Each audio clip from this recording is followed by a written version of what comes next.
तिरंगे झंडे को लेकर भी बिहार में किस प्रकार की राजनीति हो रही है, झंडे में भी परिवर्तन किया जा रहा है और वहां भी तुष्टीकरण की राजनीति हो रही है, यह भी हम सब ने देखा है। इसके बाद यह कहना अतिशयोक्ति नहीं होगी कि द जंगल राज रिटर्न्स। मैं कई कार्यक्रमों में जाकर के इस तिरंगा यात्रा में भाग लेने का अवसर मिला, राजस्थान गया था, लेकिन मैंने अपने जीवन में इस प्रकार का जोश, उमंग और इस प्रकार के संख्या देश के दीवानों की आज़ादी के संकल्प लेकर के और नए भारत के संकल्प को लेकर के लोग जो निकले, ऐसा दृश्य आज तक हमने नहीं देखा। मैं दो महत्वपूर्ण विषयों पे यहाँ पर राजनीतिक प्रतिक्रिया रखना चाहता हूँ। जो आज बिहार की परिस्थिति है और जिस प्रकार से फ्रीबीज को लेकर अरविंद केजरीवाल जी राजनीति कर रहे हैं, जहाँ तक बिहार का संदर्भ है, मैं कुछ लिख के लाया हूँ जो 2 दिनों से मीडिया में चल रहा है कि गठबंधन बनने के पश्चात जेडीयू और आरजेडी के बीच जिस प्रकार की गतिविधियां बिहार में हुई है, उससे आपको मैं अवगत कराता हूं। आप देख सकते हैं कि 10 अगस्त को, क्योंकि आप सब जर्नलिस्ट मौजूद हैं, आपके ही साथी और हमारे जानकार जर्नलिस्ट गोकुल यादव जो प्रभात खबर के थे, किस प्रकार से उन्हें जमुई में गोली मार करके उनकी हत्या कर दी गई। 11 अगस्त को ठीक उसी प्रकार एक और पत्रकार की गोपालगंज में हत्या कर दी गई और 11 ही अगस्त को बेतिया के रुदल प्रसाद बरनवाल जी, जो कि एक पुजारी थे राम जानकी मंदिर के, किस प्रकार से गला करके उन्हें मार दिया गया और उनका जो कटा हुआ गला था वो कहीं और मिला। 11 अगस्त को किस प्रकार पटना टोयोटा कार शोरूम में एक बहुत बड़ी लूट की खबर हुई, यह भी आप जानते हैं। और 11 ही अगस्त को किस प्रकार छपरा में जहरीली शराब के सेवन के कारण 6 लोग मृत्यु को प्राप्त हुए।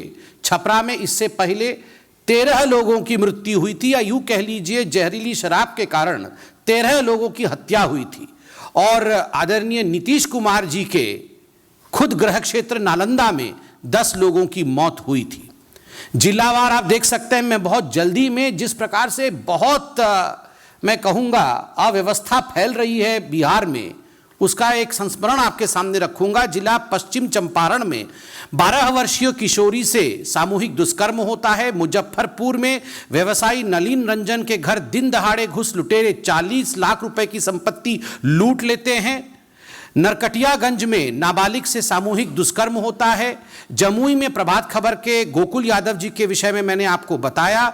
नदवा में किस प्रकार पटना के बाकरगंज निवासी निशांत कुमार वर्मा का नदवा स्थित आभूषण दुकान पर शटर उखाड़ करके 6 लाख की चोरी की जाती है, यह भी टीवी और पत्रकारिता के माध्यम से हमें खबर मिला है। बाढ़ जिला में बाढ़ थाना क्षेत्र के LIC मोड़ के पास मुहर्रम जुलूस के दौरान जिस प्रकार 2 समुदायों में लड़ाई होती है, यह भी हमने देखा कि वहां पुलिस नदारद थी। ठीक उसी प्रकार पटना सिटी में घर के गेट पर खड़ी शिक्षिका के गले पे बाइक सवार 3 झपट्टा मार करके सोने के चेन को लूट लेते हैं, यह भी CCTV फुटेज के माध्यम से हमने देखा। पटना सिटी में एक महिला की हत्या की जाती है और आरोपी के घर से 4 पिस्तौल बरामद होते हैं। ठीक उसी प्रकार पटना में मैंने अभी कहा कि गार्ड की हत्या करके किस प्रकार टोयोटा के शोरूम पे लूट होती है।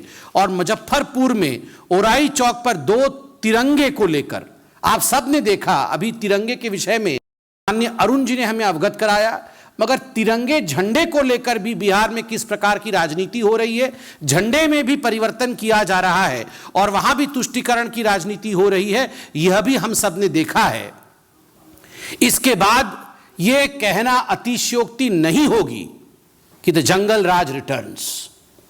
जिस जंगल राज के विषय में आप सब ने भारतवर्ष को समय समय पर अवगत कराया था और किस प्रकार से जब भारतीय जनता पार्टी अपने शासनकाल में रही तो गृह विभाग भी हमारे पास नहीं था, एक्साइज डिपार्टमेंट भी हमारे पास नहीं था, ये विभाग भी हमारे पास नहीं होने के बावजूद हमारे दबाव के कारण जिस प्रकार से एक माहौल बिहार में रहता था कि हत्या, लूट, डकैती इसके ऊपर अंकुश रहती थी, आज बिहार में जंगल राज रिटर्न्स है।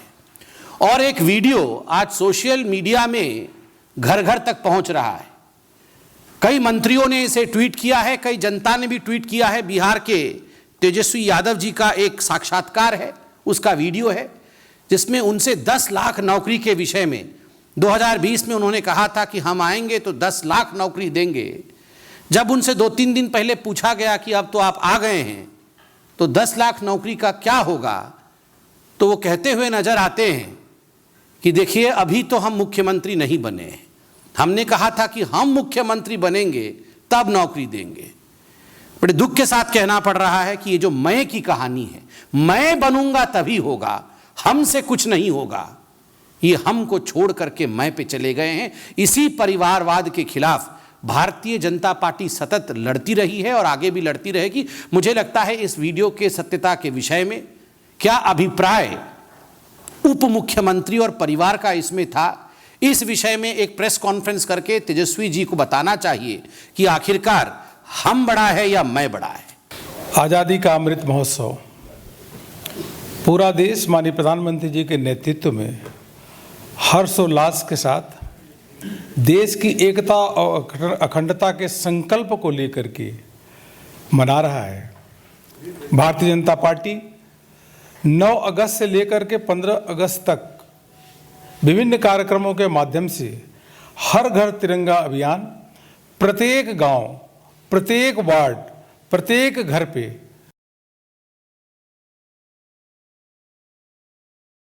तिरंगा यात्रा 9 अगस्त से लेकर के 11 अगस्त के बीच में देश के कोने कोने में संपन्न हुआ है।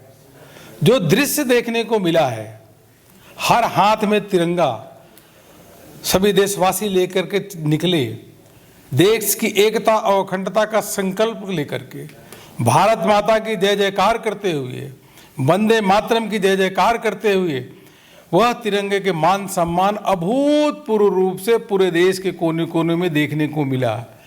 यहाँ तक कि बाहर के देशों में भी भारतीय हाथ में झंडा लेकर के तिरंगा यात्रा के लिए निकले। ऐसा दृश्य आज तक देखने को नहीं मिला जो अभी 9 से 11 के बीच में तिरंगा यात्रा के माध्यम से देखने को मिला। सभी सांसद, जनप्रतिनिधि स्थानीय स्तर पर प्रभावी रूप से इन कार्यक्रमों में भाग लिए। 11 तारीख से 13 तारीख तक प्रत्येक गांव में प्रभात फेरी निकाली जा रही है। उस प्रभात फेरी में जहां रघुपति राघव और राजा राम का भजन और उसी के साथ साथ वंदे मातरम का पूरा गान भी एक एक कार्यकर्ता आम जनमानस के साथ मिल करके उसको गायन भी कर रहा है और देश की एकता अखंडता के लिए संकल्प भी ले रहा है। नए भारत के बनाने के लिए भी संकल्प ले रहा है, जिसको माननीय प्रधानमंत्री जी ने देश के समक्ष रखा है। 13 अगस्त से 15 अगस्त तक प्रत्येक घर पे राष्ट्रीय ध्वज फहराने का काम होगा। इसमें सभी पार्टी के कार्यकर्ता, सभी जनप्रतिनिधि एक एक घर, एक एक गांव में जाकर के भाग भी लेंगे और यह देखने को मिलेगा कि हर घर पे, हर संस्थान पे राष्ट्रीय ध्वज फहराया जाएगा और वह दृश्य भी 20 करोड़ झंडे फहराने का लक्ष्य है, जिसको अवश्य रूप से पूरा किया जाएगा। 14 अगस्त विभाजन विभीषिका स्मृति दिवस के रूप में माननीय प्रधानमंत्री जी के आह्वान पे हम सभी मना रहे हैं। देश की आज़ादी के समय लाखों लोगों को जिस प्रकार से नरसंहार हुआ, जो यातनाएं दी गई, प्रदर्शनी के माध्यम से उसको दिखाया जाएगा। पार्टी के राष्ट्रीय अध्यक्ष आदरणीय जेपी नड्डा जी केंद्रीय कार्यालय में 13 मतलब यानी कल उस प्रदर्शनी को आकर के उसका अवलोकन करेंगे और उसी के साथ साथ प्रत्येक जिले में यह मौन जुलूस निकाला जाएगा और जो विभाजन विभीषिका है उसको याद किया जाएगा। उससे संकल्प भी लिया जाएगा कि देश की एकता अखंडता के लिए हम सब लोग एक हैं।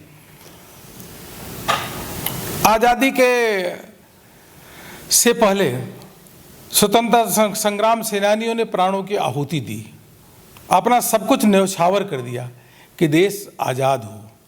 और जो देश अपने पूर्वजों को, अपने स्वतंत्रता संग्राम सेनानियों को याद रखता है, जो समाज अपने पूर्वजों को याद रखता है, उनके त्याग और तपस्या को याद रखता है, आने वाली पीढ़ी को बताता है, वही देश और समाज जीवंत रहता है।